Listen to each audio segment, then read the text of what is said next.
నారా లోకేష్ ప్రతి దగ్గర కూడా ఎక్కడ పబ్లిక్ని అడ్రస్ చేసినా నేను ఒక ఎర్ర బుక్కు, ఆ బుక్కు ఇదిగో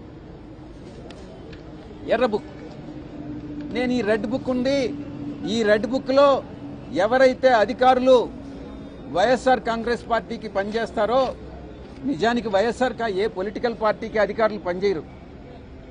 అధికారులు ఎప్పుడు కూడా బ్యాలెన్స్డ్గానే ఉంటారు.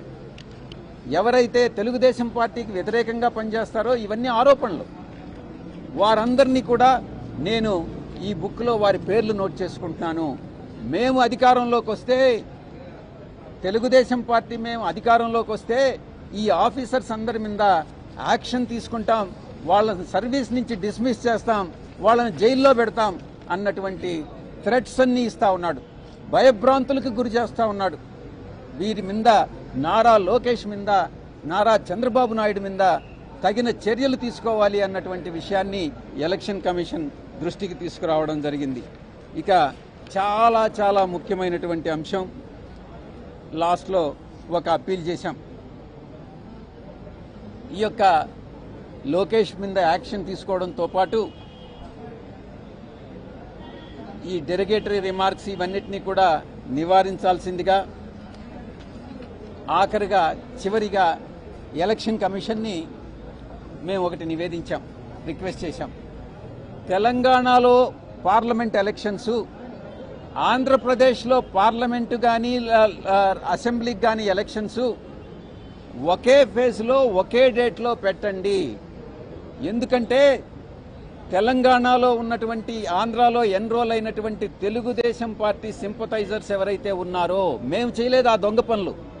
తెలుగుదేశం పార్టీ చంద్రబాబు నాయుడు గత 14 సంవత్సరాల్లో ఎప్పుడైతే రూల్ చేశాడో, ఆ రూల్ చేసినప్పుడల్లా ఈ యొక్క మోసపూరిత కుట్రపూరితంగానే అధికారంలోకి వచ్చాడు.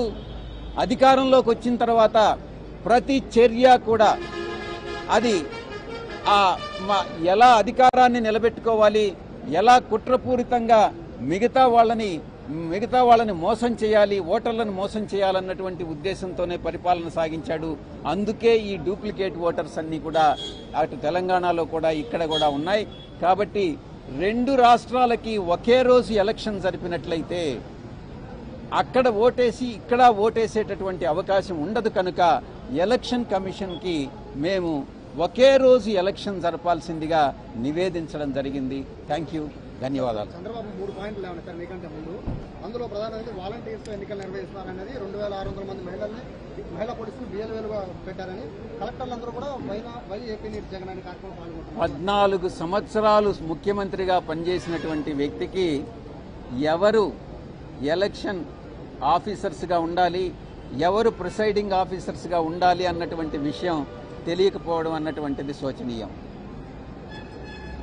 మీరేమో అక్రమాలు జరగలేదు అని చెప్తున్నారు, ఏది ఓటర్ విషయంలో కానీ ఏ కానీ. మరి ఒక పక్కన అధికారులు అయితే చర్యలు తీసుకుంటున్నారు, సస్పెండ్ చేస్తున్నారు, మరి ఏంటి? మేము అదే చెప్పాం ఎలక్షన్ కమిషన్కి. తెలుగుదేశం పార్టీ ఈ యొక్క బోగస్ కంప్లైంట్లన్నీ ఇస్తూ ఉంది. అధికారులపైన ఎక్కడైతే చర్యలు తీసుకుంటున్నారో ఆ చర్యలు తీసుకోవడం వైఎస్ఆర్ కాంగ్రెస్ పార్టీ చేసినటువంటి తప్పుల వల్ల కాదు. ఆ తప్పులు ఎవరు చేశారు? మేం చేశామా? మా పేరుతో తెలుగుదేశం పార్టీ వాళ్ళు చేశారా? అది ఎవరు చేశారు, దాని వెనక ఎవరున్నారు అన్నటువంటిది నిజాన్ని నిర్ధారించండి అని ఎలక్షన్ కమిషన్కి నివేదించడం జరిగింది. నేను గతంలో చెప్పినట్టుగా చంద్రబాబు నాయుడు జీవితమే ఒక మోసపూరితమైనటువంటి జీవితం, కుట్రలమయమైనటువంటి జీవితం, అది రాజకీయ జీవితం. కాబట్టి వీటిని ఆరోపణలను నమ్మవద్దు.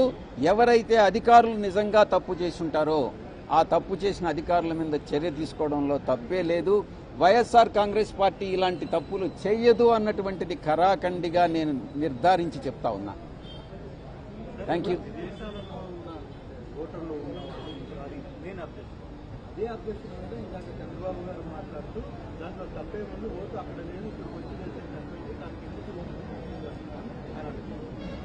అక్కడ నుంచి నిజంగా ఇక్కడికి వచ్చి వేస్తే తప్పేం లేదు.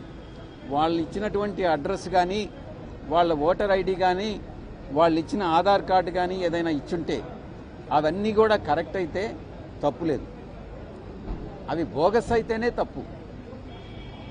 అంటే కాదు సార్, తెలంగాణలో ఓటు ఉండి ఇక్కడ కూడా ఓటు ఉండడం తప్పు. కాదు సార్, మీరు గంపగుర్తుగా ఓట్లన్నీ కూడా తొలగిస్తున్నారనేది ప్రధాన ఆరోపణ. ఎందుకంటే పక్క రాష్ట్రాల్లో ఎవరైనా ఉద్యోగాలు చేసుకోవడానికి వెళ్ళినా ఓట్లు కూడా తొలగించిన పరిస్థితి. గంపగుత్తగా కంప్లైంట్లు ఇస్తున్నారు. మీరు మీ యొక్క క్వశ్చన్ని మీరు రెక్టిఫై చేసుకోండి. మీరు అడిగే ప్రశ్న చాలా కరెక్ట్గా అడగాలి.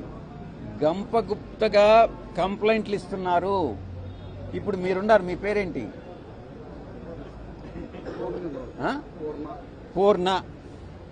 పూర్ణకి 175 నియోజకవర్గాల్లో ఒక 25 లక్షల మంది బోగస్ ఓటర్స్ ఉన్నారని కరాఖండిగా చెప్పగలడా? చెప్పలేడు. కానీ తెలుగుదేశం పార్టీ ఎలక్టోరల్ సెల్లో ఉన్నటువంటి కోనేరు సురేష్, చంద్రబాబు నాయుడు, లోకేష్ ప్రోద్బలంతో ఈ విషయాన్ని చెప్తున్నాడు. దాన్ని మేము తప్పుపడుతున్నాం. పూర్ణకి అటువంటి అంత అవగాహన ఉండదు, ఆ ఇన్ఫర్మేషన్ ఉండదు. కానీ పూర్ణ ఈ ఆరోపణ చేస్తున్నాడు. Thank you.